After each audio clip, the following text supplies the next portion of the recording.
व्यक्ति उसी गुणगान गाता है जिसको खिलाता है।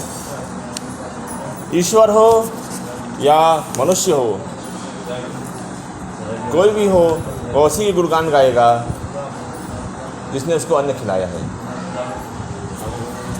यदि ईश्वर के आश्रित में है, ईश्वर पूरा उसका भरोसा है कि ईश्वर हमारा संरक्षक है, हमारा पालनहार है, तब ईश्वर उसका संरक्षण करता है, वह उसके लिए पिता तुल्य हो जाता है।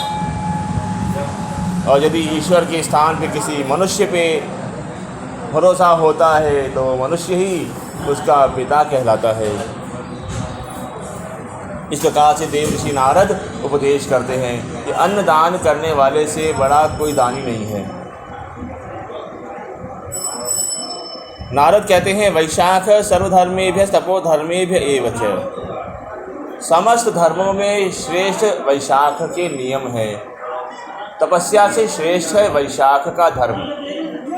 कथम स सर्वमासेभ्य दानेभ्यो प्रेदिको भवेत तद्वक्ष्यामि महाराज शृणुचैक मना भव। एक समय भगवान देव ऋषि नारद कहते हैं, मैं भगवान विष्णु का एक वृत्तांत सुनाता हूँ। जैसे श्री विष्णु ने ही इस वैशाख को अपना स्वरूप दिया है, इसको मधुसूदन मास कहा जाता है। मधुसूदन देवता के माधव मास है, चाहे माधव कहें या मधुसूदन कहें, दोनों तो नारायण ही हैं।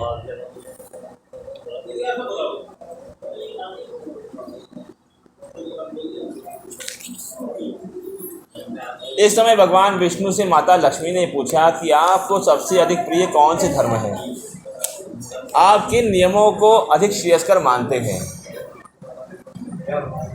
कोई भी व्यक्ति जो समझदार है, शांत स्वभाव वाला है, वह कभी उग्र नियमों को श्रेष्ठ नहीं कहेगा, बड़े उग्र नियम पालन करता है, क्योंकि वो उग्र नियम हर कोई पालन नहीं कर सकता, और वो जो पालन करने वाला है वो भी दीर्घ काल तक पालन नहीं कर पाएगा।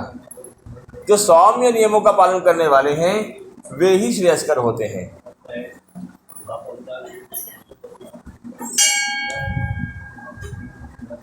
क्योंकि सौम्य नियम व्यक्ति आजीवन पालन कर सकता है।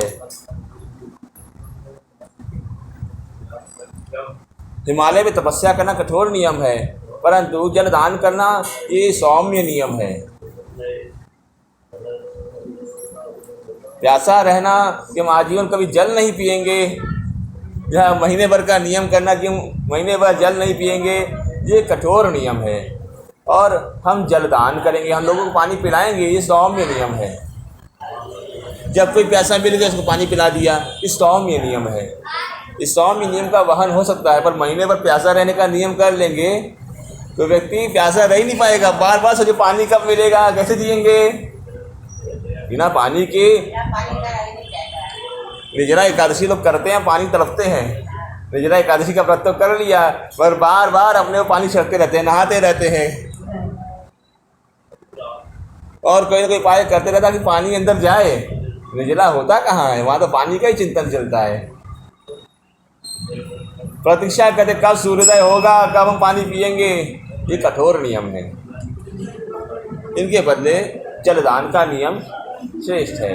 आज निर्जला एकादशी है, आज हम लोगों को जल पिलाएंगे, प्यासा रखेंगे नहीं, जल पिलाएंगे, लोगों को शांति प्रदान करेंगे। इस सौम्य नियम का वहन सरलता से हो जाएगा। अरे कोई नहीं मिला तो क्या हुआ, वृक्ष तो हैं, पेड़ पौधे हैं, उनको पानी पिला दिया, काय इनको भी प्यास लगती है, वो भी प्यासे रहते हैं, उनका तो भोजन ही पानी है।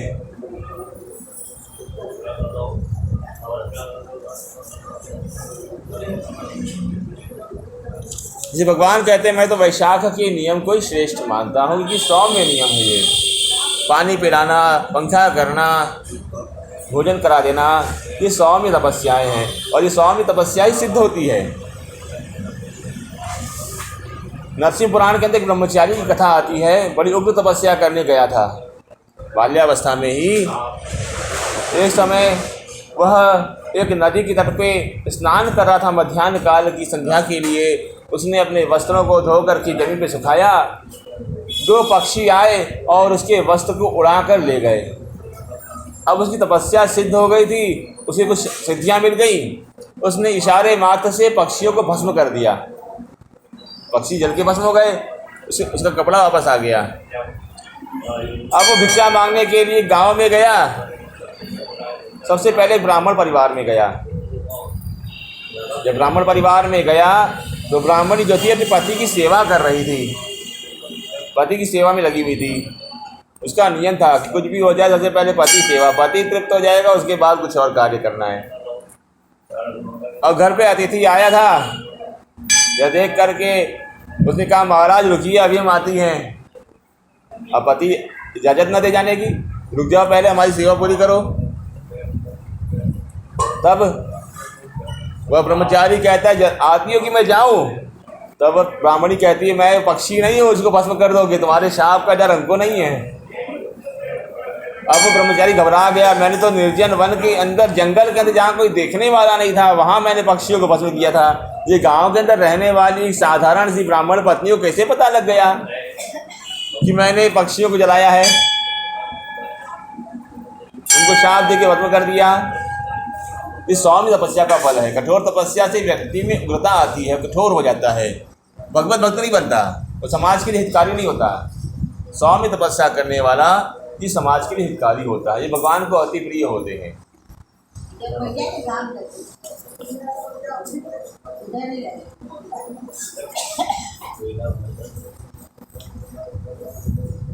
भगवान हर महीने में एक बार उन्होंने देखा कि हर महीने में कुछ ना कुछ अवगुण है, कुछ ना कुछ दोष है। बरसात में कीचड़ होता है तो भक्त नहीं आ पाएंगे, कष्ट होगा। जाड़ा पड़ता है, जाड़े में नहीं आ पाएंगे। गर्मी बहुत ज़्यादा पड़ती है तो गर्मी में भी नहीं आ पाएंगे। जेठ आषाढ़ बहुत गर्मी का महीना होता है, इसमें भी नहीं आ पाएंगे। एक काम करते हैं, वैशाख में परीक्षा लेंगे। जो वसंत ऋतु है, वसंत ऋतु हर तरीके से उत्तम है, ना अधिक गर्मी ना अधिक ठंडी। तो भगवान ने यही निश्चय किया कि वैशाख में हम लोगों को परीक्षा लेंगे कि कौन कौन हमको याद करता है, हमारे मंदिर आता है और कुछ दान धर्म करता है, लोगों को पानी पिलाता है, भोजन कराता है। ऐसा कौन है वैशाख में देखेंगे। कि चैत्र और वैशाख का महीना इसे श्रेष्ठ हो गया कि चैत्र और वैशाख में भगवान परीक्षा लेते हैं। इसी आधार पे वैशाख, चैत्र वैशाख यानी कि वसंत ऋतु में ही परीक्षाएं होती हैं। बच्चों की परीक्षाएं भी अंग्रेजी मीडियम या हिंदी मीडियम में इन 2 महीने के अंदर होती है। चैत्र वैशाख में या तो मार्च का अंतिम होगा या तो अप्रैल का पहला महीना होगा और मई का पहला होता है। तो चैत्र वैशाख ही होता है। तो भगवान ने परीक्षा के लिए देखा है कि वैशाख में भी ये वसंत ऋतु का जो महीना सबसे उत्तम है। वसंत के समय व्यक्ति के पास पर्याप्त समय होता है, वह देव सेवा कर पाए, स्नान दान धर्म कर पाए। जो स्नान और दान के बिना इस वैशाख महीने को व्यर्थ गवाता है वह अपने सुख पुण्य कर्मों को नष्ट करने वाला होता है। पुण्यात्माओं के, अपने पूर्वजों के कर्म को नष्ट करने वाला होता है।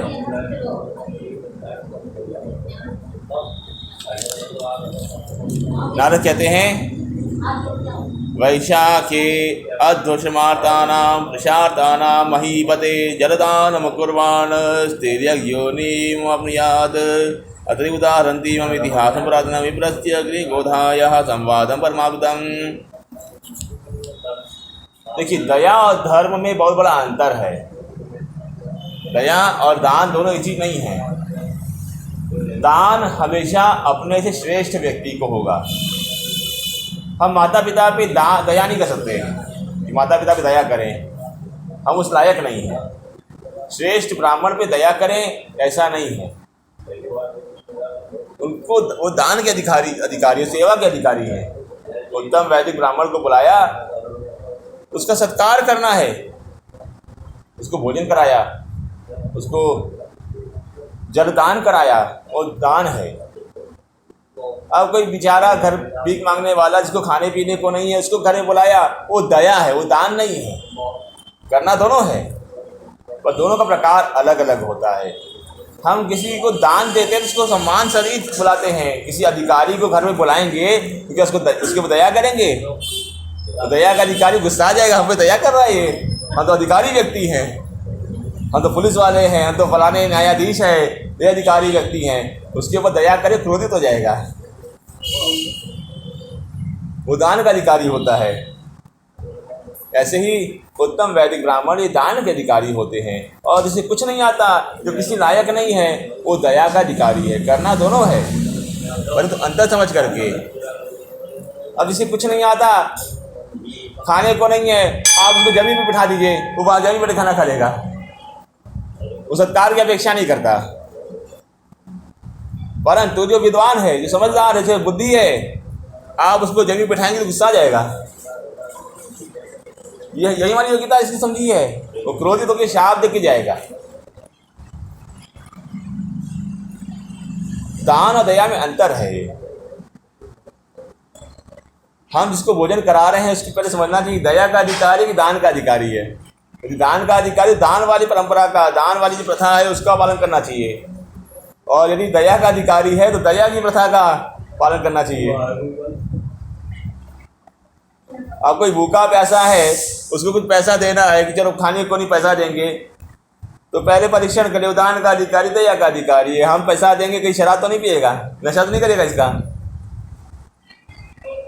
उसको 500 नहीं 85 रुपये देंगे, भैया 50 रुपये थाली जाके खाना खा लेना।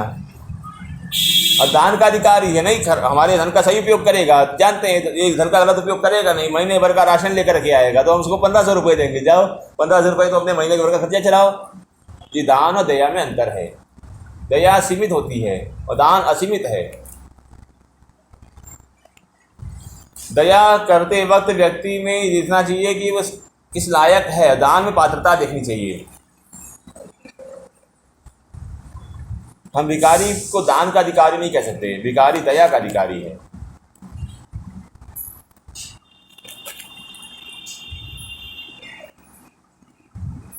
एक ऐसा राजा हुआ था हेमांग नाम का, जो लोगों पे दया करता था, ब्राह्मणों को हीन समझता था कि ब्राह्मण जो उत्तम वैदिक ब्राह्मण हैं उनको न बुलाया जाए, उनको भोजन न कराया जाए, उनको जलदान न किया जाए। और जो केवल दया के अधिकारी है, जिसको खाने पीने को नहीं मिलता, कोई पूछता नहीं है, उसको हम अपने घर लेकर के आएँ, उसको भोजन कराएं, तो वह यही श्रेष्ठ समझता था। कभी जलदान नहीं देता था किसी को, लोगों को भोजन कराए पर जल न दे। सोचता था कि पानी तो हर तरफ है, हर कोई पानी पिला सकता है, हम पानी नहीं पिलाएंगे, तो किसी को पानी नहीं पिलाता रहा। और उत्तम वैदिक ब्राह्मणों घर बुलाता नहीं था। जब उसकी मृत्यु हुई तो मृत्यु होने के पश्चात वो पहले तो तिर्यक योनि में गया, क्योंकि मूढ़ व्यक्ति था। मूढ़ के हमेशा ही जन्म तिर्यक योनि में होता है। और जो उत्तम व्यक्ति हैं, जो चेतनावान है, उनका जन्म मनुष्य के देह में होता है, यानी कि उनकी बुद्धि मनुष्य वाली होती है, वह उत्तम गुणों से युक्त रहते हैं। जिसको व्यवहार का ज्ञान नहीं है वह पशु के समान है। मनुष्य का देह मिलने के पश्चात वो पशु ही है और जन्मांतर में पशु बन जाता है।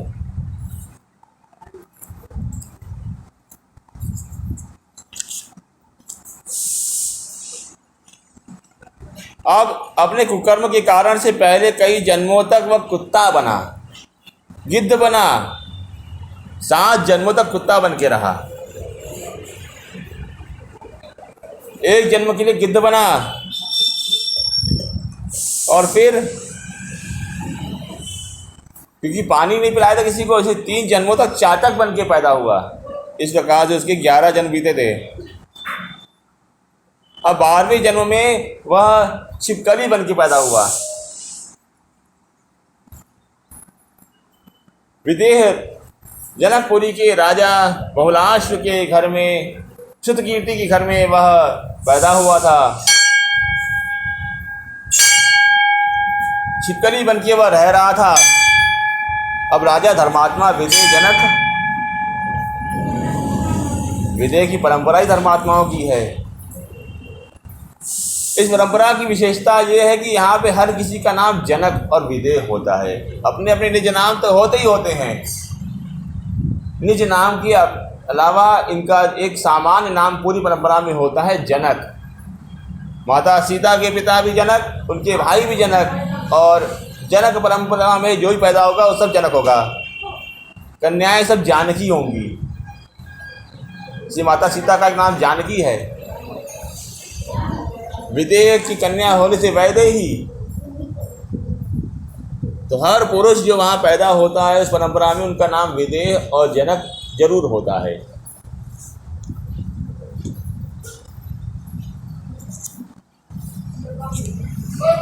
तो ऐसे विदेह राज श्रुतकीर्ति जनक के घर में वह छिपकली बन के रह रहा था। अब जनक तो महात्मा परंपरा में पैदा हो गए, खुद भी महात्मा है।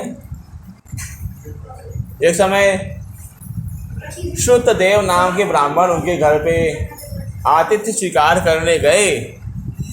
श्रुतदेव का राजा श्रुतकीर्ति ने बड़ा स्वागत सत्कार किया, उनके पैर दबाए, पैर धोए। पैर धोने के पश्चात जो जल था वह अपने आचमन किया, अपने पूरे परिवार को आचमन कराया और जो बचा वो चारों तरफ छिड़क दिया। जब चरणामृत का जो जल था वह चारों तरफ छिड़का है, तब वह जो जल था उसके कुछ बिंदु छिपकली बने हुए राजा हेमांग के ऊपर ही पड़ गई। अब राजा हेमांग को अपने जन्मांतर की स्मृति याद आई। महात्मा की चरण की कृपा का ये प्रसाद है कि हमको अपने कर्म याद आने लगते हैं कि हमने क्या क्या कर्म किए। पुण्य के प्रभाव से अपने प्राय जो पूर्व के किए गए कर्म हैं वे दिखाई पड़ते हैं। तो अब उसको अपने कर्म दिखाई पड़े कि हमने तो सारे अच्छे कर्म किए थे, हम तो यही सोच रहे थे हम अच्छे कर्म किए हैं, भोजन कराया हमने, लोगों को हवन कराया है, यज्ञ किया, फिर भी इसके पश्चात आज ये गति हो गई हमारी कि हमको छिपकली बन के रहना पड़ रहा है। तो इससे अच्छा है कोई सत्कर्म किया ही ना जाए। सत्कर्म करने के पश्चात यदि छिपकली बन के रहना पड़े तो ऐसी सत्कर्म का क्या फायदा है। शिवकरी ने प्रश्न किया श्रुतकीर्ति राजा ये महर्षि महात्मा श्रुतदेव से कि इन सत्कर्मों का क्या फल मिला मुझे। श्रुतदेव सोचे कह तो सही बात रहा है, पर गड़बड़ी यदि हुई है तो जरूर ही इसी के कर्म में कुछ गलती होगी।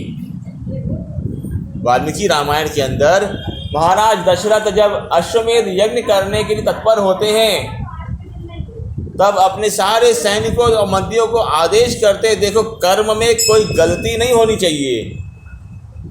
हम जो पुत्र प्राप्ति के लिए अश्वमेध यज्ञ कर रहे हैं जिसको पुत्र कामेष्टि यज्ञ कहा जाता है, यदि इसमें कुछ गलती हो गई तो कर्म का कुफल मिलेगा। कर्म तो हो जाएगा पर इसका फल अच्छा नहीं होगा।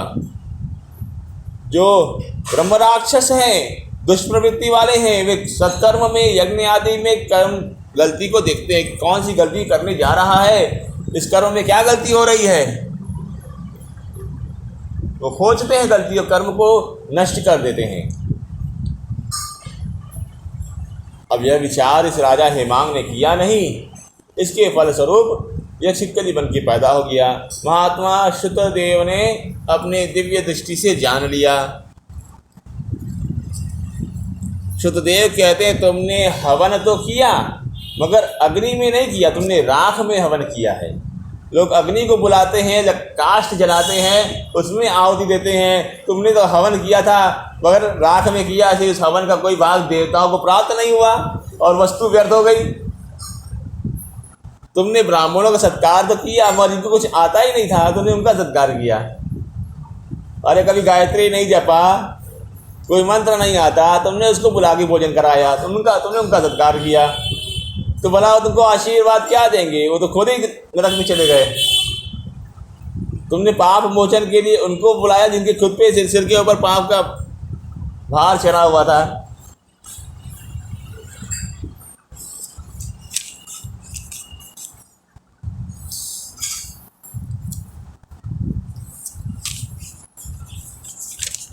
तुमने तो ऐसा ही कर्म किया है जैसे तुलसी का त्याग करके बबूले के पत्ते खाए जाएं। कहाँ तुलसी औषधि है, कहाँ बबूले के पत्ते, कौन तुलसी का त्याग करता है। तुमने ऐसे ही कर्म किया है, तुमने उत्तम वस्तु का त्याग करके, उत्तम विधि का त्याग करके तुमने अधम विधि को अपनाया। इस कारण से उस अधम विधि का जो फल होता है वही तुमको मिला है। तुमको अपने कर्म का ही फल मिला है, तुम कुछ और अनर्थ तुम्हारे साथ नहीं हुआ। जो तुमने किया वही तुमने पाया है।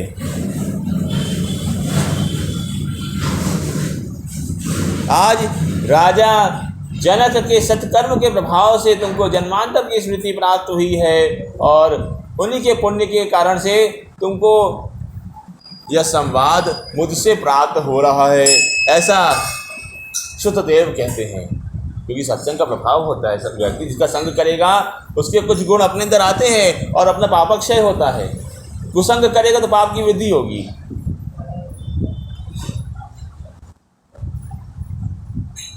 किसी विद्यालय में एक विद्यार्थी उद्दंडता करता है तो सारे विद्यार्थी दंड मिलता है।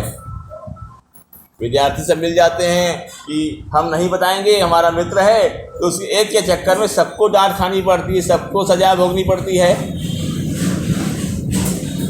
तो कुसंग का प्रभाव होता है, कुसंग के कारण से दंड मिलता है, सत्संग के कारण सद्गति होती है।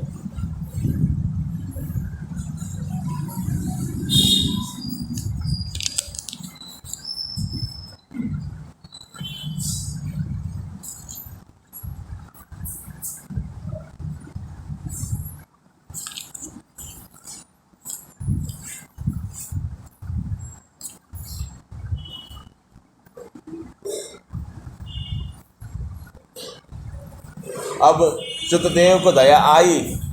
उसने जो कीड़ा जो छिपकली बन के राजा हेमांग जनक के घर में था, उसने प्रार्थना करी, प्रभु अब आप मुझ पर कृपा करिए और इस छिपकली के देह से मेरा मोक्ष कराइए, आप दया निधान हैं। श्रुतदेव ने अपने जीवन में किए गए वैशाख धर्मों के पालन का एक भाग यानी कि 1 महीने का पुण्य राजा हेमांग को दे दिया, जिससे वह राजा हेमांग उस पाप योनि से मुक्त होकर के स्वर्ग को गया।